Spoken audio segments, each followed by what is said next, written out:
আসসালামু আলাইকুম প্রিয় দর্শক, আপনাদেরকে শুভেচ্ছা সহ আমন্ত্রণ জানাচ্ছি বাংলাভিউ রাতের সংবাদে। সাথে আছি আমি আয়েশা রুনা। প্রথমেই শুনুন লতিফ ট্রাভেলস সংবাদ শিরোনাম।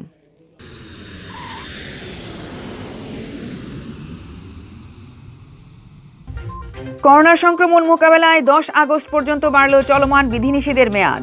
11 আগস্ট থেকে খুলবে অফিস, আদালত ও শপিং মল। 11 আগস্ট থেকে 18 বছরের বেশি বয়সী কেউ ভ্যাকসিন ছাড়া ঘুরতে বের হলে মুখোমুখি হতে হবে শাস্তির। দেশ জুড়ে 14,000 কেন্দ্রে ভ্যাকসিন দেওয়ার উদ্যোগ। সিলেটে লাগামহীন করোনা সংক্রমণ ঠেকাতে সিটি কর্পোরেশনের উদ্যোগে নানা পেশার প্রতিনিধিদের নিয়ে বৈঠক। উসমানীতে 400 শয্যার আইসোলেশন সেন্টার স্থাপন ও অক্সিজেন সংকট নিরসন সহ 5 সিদ্ধান্ত গ্রহণ। জাপান থেকে দেশে আসলো অ্যাস্ট্রাজেনেকার টিকার তৃতীয় চালান। বাংলাদেশের মজুদে যুক্ত হলো আরও 16,780 ডোজ টিকা। সারা দেশে করোনায় আরও 235 জনের প্রাণহানি। আক্রান্ত শনাক্ত 15,776 জন।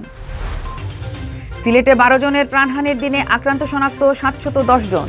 সুস্থ হলেন 359, হাসপাতালে ভর্তি 466 জন। সবশেষে শালুটিকোর গোয়াইনঘাট সড়কের নন্দীরগাঁও ইউনিয়নের অংশ সংস্কার কাজ শুরু। জনমনে স্বস্তি। গোলাপগঞ্জে ফ্রি অক্সিজেন সেবার উদ্বোধন। সেবা দিবে গোলাপগঞ্জ চ্যারিটি ক্লাব। এতক্ষণ শুনছিলেন শিরোনাম, এবার বিস্তারিত। করোনার সংক্রমণ মোকাবেলায় চলমান বিধিনিষেধের মেয়াদ আরেক দফা বাড়ানো হয়েছে। নতুন নির্দেশনা অনুযায়ী আগামী 10 আগস্ট পর্যন্ত বর্ধিত করা হয়েছে বিধিনিষেধ। মঙ্গলবার সচিবালয়ের সরকারের উচ্চ পর্যায়ের বৈঠকে এই সিদ্ধান্ত নেওয়া হয়। বৈঠক শেষে মুক্তিযুদ্ধ বিষয়ক মন্ত্রী আ.ক.ম মোজাম্মেল হক সাংবাদিকদের এই তথ্য জানান। করোনার সংক্রমণ নিয়ন্ত্রণে ঈদের পর 23 জুলাই থেকে বিধিনিষেধ চলছে, যা 5 আগস্ট পর্যন্ত চলবে। বিধিনিষেধের মধ্যেই গেল শুক্রবার মন্ত্রিপরিষদ বিভাগের এক আদেশে জানানো হয়, 1 আগস্ট থেকে রপ্তানিমুখী সব শিল্প ও কলকারখানা চলমান বিধিনিষেধের আওতাবহির্ভূত করা হয়েছে। এই সিদ্ধান্তের পর শ্রমিকেরা গ্রামের বাড়ি থেকে দুর্ভোগ নিয়ে ঢাকাসহ বিভিন্ন কলকারখানা অভিমুখে রওনা হন। এক পর্যায়ে গেল রোববার দুপুর পর্যন্ত গণপরিবহন চালুর অনুমোদন দেয় সরকার। কঠোর বিধিনিষেধের মেয়াদ আরও বাড়ানো হবে কিনা সে বিষয়ে সিদ্ধান্ত নিতে মঙ্গলবার সকাল 11টায় মন্ত্রিপরিষদের সভাকক্ষে সরকারের উচ্চ পর্যায়ের বৈঠক শুরু হয়। মুক্তিযুদ্ধ বিষয়ক মন্ত্রী আ.ক.ম মোজাম্মেল হকের সভাপতিত্বে বৈঠকে স্বাস্থ্যমন্ত্রী জাহিদ মালেক, মন্ত্রিপরিষদ সচিব আনোয়ারুল ইসলাম উপস্থিত ছিলেন। এছাড়া ভার্চুয়ালি মন্ত্রী প্রতিমন্ত্রীরা যুক্ত ছিলেন। সভায় আরও 5 দিন বিধিনিষেধের মেয়াদ বাড়ানোর সিদ্ধান্ত হয়।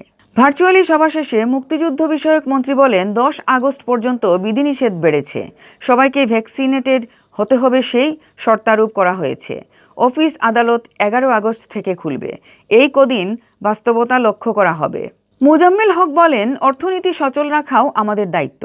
সেজন্য কিছু শিল্প কারখানা খোলা হয়েছে। যানবাহন রোটেশন অনুযায়ী চলবে। সীমিত আকারে গাড়ি চলবে। রেল 10টার জায়গায় হয়তো 5টা চলবে। মুক্তিযুদ্ধ বিষয়ক মন্ত্রী বলেন, 11 আগস্টের পর ভ্যাকসিন ছাড়া কেউ মুভমেন্ট করলে শাস্তির মুখোমুখি হতে হবে। অবশ্যই ভ্যাকসিন নিতে হবে। 14,000 কেন্দ্রে ভ্যাকসিন দেওয়া হবে। আইন না করলেও অধ্যাদেশ জারি করে হলেও শাস্তি দেওয়ার ক্ষমতা দেওয়া হবে। এদিকে আগামী 11 আগস্টের পর 18 বছরের বেশি বয়সী কেউ ভ্যাকসিন ছাড়া মুভমেন্ট করলে শাস্তির মুখোমুখি হতে হবে। মঙ্গলবার আন্তঃমন্ত্রণালয় সভা শেষে মুক্তিযুদ্ধ বিষয়ক মন্ত্রী আ.ক.ম মোজাম্মেল হক এই তথ্য জানান। এ সময় মন্ত্রী বলেন, দেশব্যাপী 14,000 কেন্দ্রে ভ্যাকসিন দেওয়ার ব্যবস্থা করেছে সরকার। সবাইকে অবশ্যই ভ্যাকসিন নিতে হবে। আন্তঃমন্ত্রণালয়ের সভায় আগামী 10 আগস্ট পর্যন্ত চলমান লকডাউনের মেয়াদ বাড়ানো হয়েছে। এরপর 11 আগস্ট থেকে দেশের অফিস ও শপিং মল, দোকানপাট খুলে দেওয়া হবে। তবে ভ্যাকসিন গ্রহণ ছাড়া কোনো কর্মচারী কর্মস্থলে আসতে পারবেন না। ব্রিফিংয়ে মুক্তিযুদ্ধ বিষয়ক মন্ত্রী মোজাম্মেল হক বলেন, আগামী 11 তারিখ থেকে সরকার কঠোরভাবে আইন প্রয়োগ করবে। টিকা ছাড়া 18 বছরের বেশি কেউ চলাচল করলে তাকে শাস্তির আওতায় আনা হবে। টিকা দেওয়ার ব্যাপারে সরকারের পরিকল্পনার বিষয়ে তিনি বলেন, প্রতিটি ইউনিয়নে 2টি করে কেন্দ্র থাকবে আর সিটিতে থাকবে 5-6টি কেন্দ্র। স্থানীয়ভাবে টিকা উৎপাদনের জন্য সভায় জোর দেওয়া হয়েছে জানিয়ে স্বাস্থ্যমন্ত্রী বলেন, 7 আগস্ট থেকে 7 দিনের জন্য ইউনিয়ন ও ওয়ার্ডে টিকা দেওয়ার কর্মসূচি হাতে নিয়েছি। মোট 1 কোটি মানুষকে টিকা দেওয়া হবে। টিকা দেওয়ার ক্ষেত্রে গ্রামের বয়স্কদের অগ্রাধিকার দেওয়া হবে। সিলেটে লাগামহীনভাবে বাড়ছে করোনা সংক্রমণ।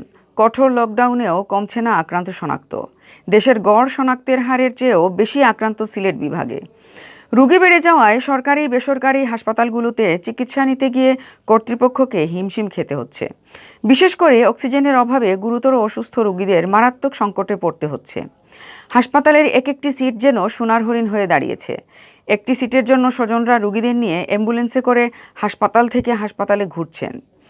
অনেক সময় সিট না পেয়ে অ্যাম্বুলেন্সেই মারা যাচ্ছেন রোগী। এই অবস্থায় করোনা সংক্রমণ রোধ ও চিকিৎসা সেবা নিশ্চিতে 5 উদ্যোগ নিয়েছে সিলেট সিটি কর্পোরেশন।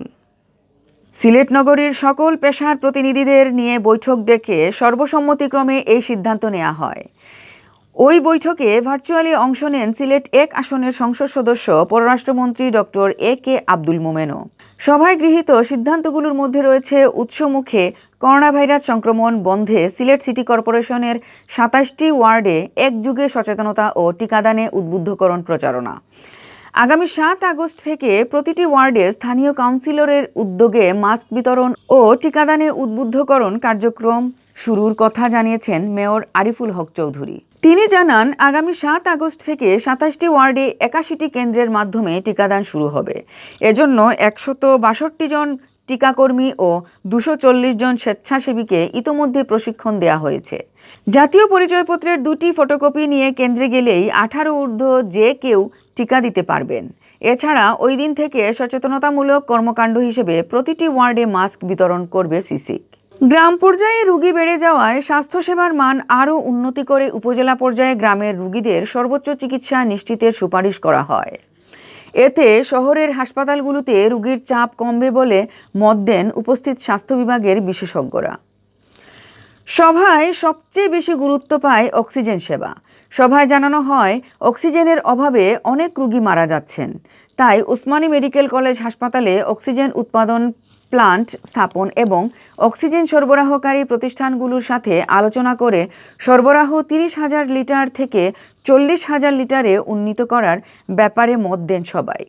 এছাড়া উসমানী হাসপাতালে আরও 400 শয্যার আইসোলেশন সেন্টার স্থাপনের ব্যাপারে স্বাস্থ্য মন্ত্রণালয়ের সহযোগিতা চাওয়া হয়। মেয়র জানান, সেন্ট্রাল অক্সিজেন ব্যবস্থা না থাকায় উসমানী হাসপাতালের নতুন আউটডোর বিল্ডিংয়ে 400 শয্যার আইসোলেশন সেন্টারের কার্যক্রম শুরু করা যাচ্ছে না। সরকারের পক্ষ থেকে সেন্ট্রাল অক্সিজেন ব্যবস্থার জন্য অর্থ বরাদ্দ পাওয়া না গেলে প্রবাসী ও সিলেটের মানুষের সহযোগিতা নিয়ে সিটি কর্পোরেশন অর্থের ব্যবস্থা করবে। সভায় বেসরকারি হাসপাতালগুলোকে করোনার চিকিৎসায় অমানবিকভাবে বিল আদায় না করার অনুরোধ জানানো হয়। সভার সিদ্ধান্তগুলো প্রধানমন্ত্রী, পররাষ্ট্রমন্ত্রী, স্বাস্থ্যমন্ত্রী, পরিকল্পনা মন্ত্রী, প্রবাসী কল্যাণ ও কর্মসংস্থান মন্ত্রী বরাবরে প্রেরণের সিদ্ধান্ত নেওয়া হয়। মেয়র জানান, সভায় গৃহীত সিদ্ধান্তসমূহের প্রতি একাত্মতা পোষণ করেছেন পররাষ্ট্রমন্ত্রী ডক্টর এ.কে. আব্দুল মোমেন। তিনি তার পক্ষ থেকে এসব উদ্যোগ বাস্তবায়নে সর্বাত্মক সহযোগিতার আশ্বাস দিয়েছেন। সভায় সিটি কর্পোরেশন, স্বাস্থ্য বিভাগ, বিভাগীয় ও জেলা প্রশাসন, পুলিশ প্রশাসন, রাজনৈতিক ও পেশাজীবী নেতৃবৃন্দ উপস্থিত ছিলেন। দেশে পৌঁছালো জাপান থেকে করোনাভাইরাস প্রতিরোধী অক্সফোর্ড অ্যাস্ট্রাজেনেকার টিকার 3য় চালান। এই চালানে 6,16,780 ডোজ টিকা এসেছে। মঙ্গলবার বিকেল 3টা 15 টিকা বহনকারী বিমানটি হজরত শাহজালাল বিমানবন্দরে পৌঁছায়। অল নিপ্পন এয়ারলাইন্সের কার্গো বিমানে টিকার চালানটি আসে। এর আগে সোমবার সন্ধ্যায় নিজের ভেরিফাইড ফেসবুক পেজে এ চালানটি জাপান থেকে রওনা হয়েছে বলে জানান পররাষ্ট্র প্রতিমন্ত্রী শাহরিয়ার আলম। তিনি লেখেন, আজকে জাপান থেকে আরও 6,16,000 অক্সফোর্ডের টিকা একটু আগে ঢাকার পথে রওনা হয়েছে। জাপান থেকে টিকার 3য় চালান পাঠানোর বিষয়টি টোকিওর বাংলাদেশ দূতাবাসও নিশ্চিত করেছে। সোমবার দূতাবাসের এক বিবৃতিতে জানানো হয়েছে, জাপান থেকে অক্সফোর্ড অ্যাস্ট্রাজেনেকার 3য় চালান ঢাকায় রওনা দিয়েছে। অল নিপ্পন এয়ারলাইন্সের কার্গো বিমানে আসছে চালানটি। এই চালানে আছে 6,16,780 ডোজ অ্যাস্ট্রাজেনেকার টিকা। হংকং থেকে ক্যাথে প্যাসিফিকে ঢাকা পৌঁছল চালানটি। দূতাবাস জানায়, জাপানের স্থানীয় সময় সোমবার রাত 9টা 21 মিনিটে টিকার চালান নিয়ে বিমানটি নারিতা বিমানবন্দরের 1 নম্বর টার্মিনাল ত্যাগ করে। কোভ্যাক্সের মাধ্যমে বাংলাদেশকে 30 লাখ ডোজ অ্যাস্ট্রাজেনেকার টিকা দিচ্ছে জাপান। দেশটি থেকে এর মধ্যে 2 চালানে 10 লাখের বেশি টিকা ঢাকায় পৌঁছেছে। বিশ্বজুড়ে ন্যায্যতার ভিত্তিতে করোনার টিকা প্রাপ্তি নিশ্চিতের লক্ষ্যে গড়ে তোলা প্ল্যাটফর্ম কোভ্যাক্সের আওতায় বাংলাদেশকে অ্যাস্ট্রাজেনেকার টিকা দিচ্ছে জাপান। এই টিকার 3,40,00,000 ডোজ ভারতের সেরাম ইনস্টিটিউট থেকে কিনেছিল বাংলাদেশ। 2 দফায় 70 লাখ ডোজ টিকা দেওয়ার পর ভারত সরকারের নিষেধাজ্ঞার কারণে বাকি টিকা দিতে পারেনি সেরাম।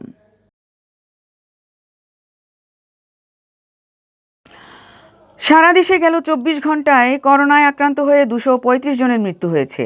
এ নিয়ে করোনায় দেশে মোট মৃতের সংখ্যা দাঁড়িয়েছে 21,397 জনে। 24 ঘন্টায় নতুন করে শনাক্ত হয়েছেন 15,776 জন। আর এ নিয়ে দেশে মোট শনাক্তের সংখ্যা বেড়ে দাঁড়ালো 12,96,093 জনে। মঙ্গলবার স্বাস্থ্য অধিদপ্তর থেকে পাঠানো করোনা বিষয়ক নিয়মিত সংবাদ বিজ্ঞপ্তিতে এসব তথ্য জানানো হয়েছে। স্বাস্থ্য অধিদপ্তরের বিজ্ঞপ্তিতে বলা হয়েছে, 24 ঘন্টায় করোনা থেকে সুস্থ হয়েছেন 16,297 জন। এ পর্যন্ত মোট সুস্থ হয়েছেন 11,25,045 জন।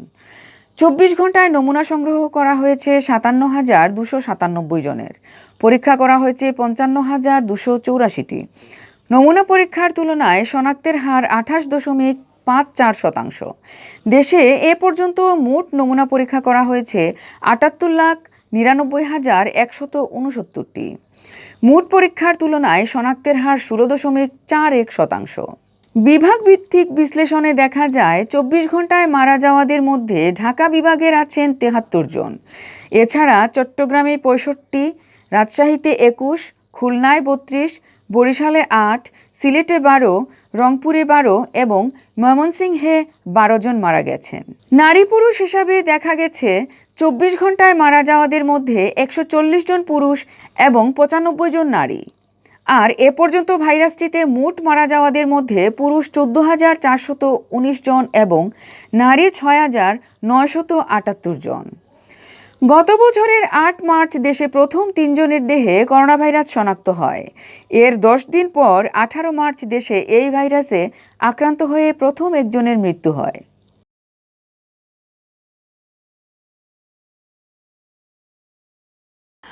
এদিকে করোনা ভাইরাসের সর্বশেষ 24 ঘন্টায় সিলেটে আরও 12 জন মারা গেছেন। নতুন করে আক্রান্ত হিসাবে শনাক্ত হয়েছেন 710 জন। তাদের নিয়ে বিভাগে শনাক্তের সংখ্যা 42,000 ছাড়িয়ে গেছে।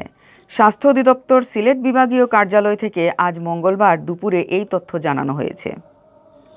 স্বাস্থ্য অধিদপ্তর জানায়, সোমবার সকাল 8টা থেকে মঙ্গলবার সকাল 8টা পর্যন্ত 24 ঘন্টায় বিভাগে মারা গেছেন 12 জন। তন্মধ্যে 10 জনই মারা গেছেন সিলেট জেলার, আর বাকি 2 জন হবিগঞ্জের। এ নিয়ে বিভাগে মৃতের সংখ্যা এখন 728-এ। তন্মধ্যে সিলেট জেলায় সর্বোচ্চ 581 জন, সুনামগঞ্জে 52 জন, মৌলভীবাজারে 61 জন ও হবিগঞ্জে 34 জন মারা গেছেন। সর্বশেষ 24 ঘন্টায় সিলেটে সংক্রমিত 710 জন শনাক্ত হয়েছেন। 2041 জনের নমুনা পরীক্ষা করে তাদেরকে শনাক্ত করা হয়েছে। শনাক্তের হার 34.79%। এদের মধ্যে সিলেট জেলায় শনাক্ত হয়েছেন 406 জন, সুনামগঞ্জে 87 জন, মৌলভীবাজারে 64 জন ও হবিগঞ্জে 153 জন। সব মিলিয়ে সিলেট বিভাগে শনাক্তের সংখ্যা 42,015 জনে দাঁড়িয়েছে। তন্মধ্যে সিলেট জেলাতেই শনাক্ত হয়েছেন 26,221 জন। এছাড়া সুনামগঞ্জে 4,905 জন, মৌলভীবাজারে 5,813 জন ও হবিগঞ্জে 5,076 জন শনাক্ত হয়েছেন। সিলেট বিভাগীয় স্বাস্থ্য পরিচালক ডাক্তার হিমাংশুলাল রায় জানান, গেল 24 ঘন্টায় সিলেট জুড়ে 359 জন করোনা থেকে সুস্থ হয়ে উঠেছেন। সব মিলিয়ে সুস্থ রোগীর সংখ্যা 31,670 জন। তিনি জানান, বর্তমানে সিলেটে 466 জন করোনা রোগী হাসপাতালে ভর্তি হয়ে চিকিৎসা নিচ্ছেন।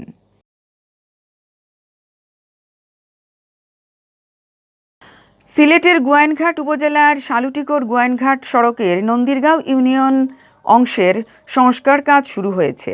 মঙ্গলবার সকাল 11টায় সংস্কার কাজের উদ্বোধন করেন নন্দীরগাঁও ইউনিয়ন পরিষদের চেয়ারম্যান এস কামরুল হাসান আমিরুল। সংস্কারের অভাবে এই সড়কটি যান চলাচলের অনুপযোগী হয়ে পড়েছিল। খানাখন্দে ভরা সড়কটিতে প্রায়ই দুর্ঘটনা ঘটত। এই অবস্থায় মঙ্গলবার থেকে স্থানীয় ইউপি চেয়ারম্যানের উদ্যোগে সড়কটির নন্দীরগাঁও ইউনিয়নের অংশ সংস্কার শুরু হয়।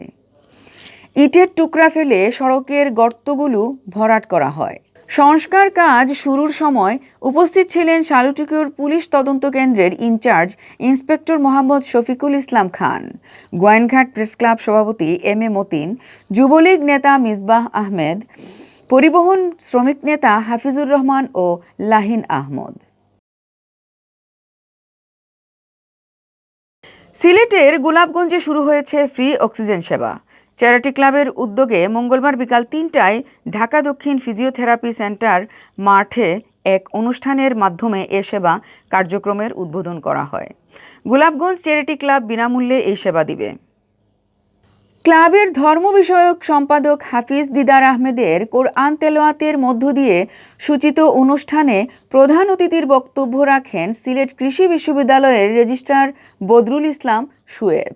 ক্লাবের প্রতিষ্ঠাতা হুমায়ুন কবির রুবেলের স্বাগত বক্তব্যের পর বিশেষ অতিথির বক্তব্য রাখেন গোলাপগঞ্জ উপজেলা কমপ্লেক্সের স্বাস্থ্য কর্মকর্তা ডাক্তার সুদর্শন সেন, ঢাকা দক্ষিণ বহুমুখী উচ্চ বিদ্যালয় ও কলেজের অধ্যক্ষ রেজাউল আমিন, সহকারী প্রধান শিক্ষক বিকাশ চন্দ্র নাথ, প্রবীণ ব্যক্তিত্ব আব্দুল নূর মোসলাই, গোলাপগঞ্জ উপজেলা আওয়ামী লীগের যুগ্ম সাধারণ সম্পাদক মিজানুর রহমান চৌধুরী রিঙ্কু, ঢাকা দক্ষিণ বাজার বণিক সমিতির সভাপতি বদরুল ইসলাম জামাল, সমাজসেবক নজমুল ইসলাম, উপজেলা আওয়ামী লীগের সহ দপ্তর সম্পাদক হুসেন আহমদ, সমাজসেবক কামরুজ্জামান কামরুল, গোলাপগঞ্জ প্রেস ক্লাবের সভাপতি এনামুল হক এনামসহ আরও অনেকে। এতক্ষণ শুনছিলেন বাংলাভিউ রাতের সংবাদ। এরপর প্রচারিত হবে সিলেটের আঞ্চলিক ভাষার সংবাদ। দেখার আমন্ত্রণ রইল। সাথে থাকার জন্য ধন্যবাদ।